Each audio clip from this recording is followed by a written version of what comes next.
Overseas Congress के president Sam Pitroda, जो कांग्रेस के आइडियोलॉजिकल थिंक टैंक के प्रतीक माने जाते हैं, उन्होंने आज चाइना को लेकर जिस प्रकार का बयान दिया है, उससे यह बात बहुत साफ हो गई है कि कांग्रेस पार्टी के चीन के साथ हुए करार का इजहार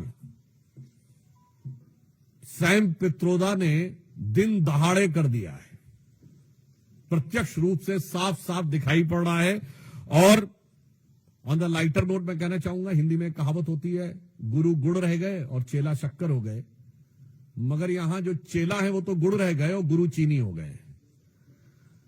परंतु गंभीर बात यह है कि जिस प्रकार की बात सैम पित्रोदा जी ने कही है, वो भारत की अस्मिता, भारत की कूटनीति और भारत की संप्रभुता पर बहुत गहरा आघात है। उन्होंने इस प्रकार की बात कही कि चीन के साथ तो किसी प्रकार का विवाद ही नहीं है, जैसे भारत ही अग्रसर की भूमिका में, यानी आक्रामक मुद्रा लिए हुए। और ये कोई उनका अलग बयान नहीं है।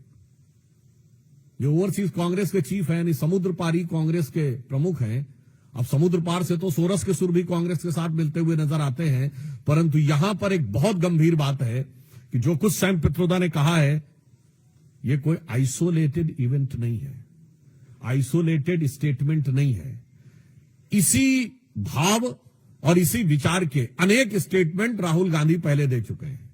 याद करिए, राहुल गांधी जी ने विदेश में क्या कहा था कि चाइना ने बड़ा संघर्ष करते हुए ऊपर उठने का उदाहरण प्रस्तुत किया है उन चुनौतियों के बीच से। आपको याद हो, अभी कुछ दिन पहले के अपने विदेशी दौरे में क्या कहा कि चाइना ने अनएम्प्लॉयमेंट को बहुत अच्छे तरीके से टैकल किया है, जबकि फैक्ट ऑफ द मैटर है इस समय चाइना में एम्प्लॉयमेंट रेट 24% है। 2023 में जनवरी से लेकर जुलाई के बीच में अनएम्प्लॉयमेंट रेट वहां पर बढ़ते बढ़ते हो गई 17-18%। और उन्होंने फिर जुलाई 23 से जनवरी 24 डाटा देना बंद कर दिया, फिर डाटा का बेस चेंज किया और जनवरी से लेकर अगस्त के बीच में किया, फिर बदले बेस पर भी वो 24% हो गई। मगर राहुल गांधी जी को उसमें बहुत महान चीज नजर आती है। फिर याद करिए, यही लोग कहते थे कि चाइना में प्रेस फ्रीडम इंडेक्स में हमसे ऊपर है, जबकि चाइना के डिफेंस मिनिस्टर ली शॉन्गफू गायब हो गए, चाइना के फॉरेन मिनिस्टर क्विंग गैंग गायब हो गए, वहां की सबसे बड़ी कंपनी अलीबाबा के चीफ जैक मा गायब हो गए, परंतु इनको उसमें भी नजर आता था।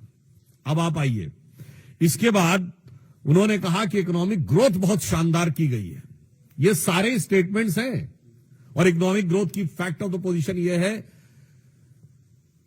कि 2024 में दुनिया की सबसे बड़ी रियल एस्टेट कंपनी, जो एक चाइनीज कंपनी थी एवरग्रांड, उसकी लिक्विडिटी हो गई। हांगकांग कोर्ट ने कह दिया लिक्विडेट कर दिया जाए। चीन के ह्यूनान प्रोविंस में कई बैंक्स बैंकरप्ट हो गए, कितनी रियल एस्टेट कंपनीज बैंकरप्ट हो गई। That is one other thing. उस प्रक्रिया में जब हम यह देखते हैं कि यह बयान सैम पित्रोदा का आया है, पहली बात तो हम बहुत साफ करना चाहते हैं, भारत सरकार प्रधानमंत्री श्री नरेंद्र मोदी जी के नेतृत्व में विश्व के हर देश के साथ अच्छे और सौहार्दपूर्ण संबंध चाहती है, परंतु वो राष्ट्रीय स्वाभिमान, सुरक्षा और सुदृढ़ता को बनाए रखते हुए। अब इसके बाद उनका यह बयान कहना, तो मैं पूछना चाहता हूं, यह गलवान के शहीदों का अपमान है कि नहीं? मैं कांग्रेस पार्टी से सीधे पूछना चाहता हूं। गलवान में जो हुआ, हमारे 20 सैनिक बलिदान हो गए, और उसके बाद यदि आपका ओवरसीज का चीफ इस प्रकार की भाषा बोलता है तो यह निंदनीय है, भर्त्सना योग्य है, और यह भारत और भारतीय सेना, भारतीय सैनिकों के बलिदान का घनघोर अपमान है।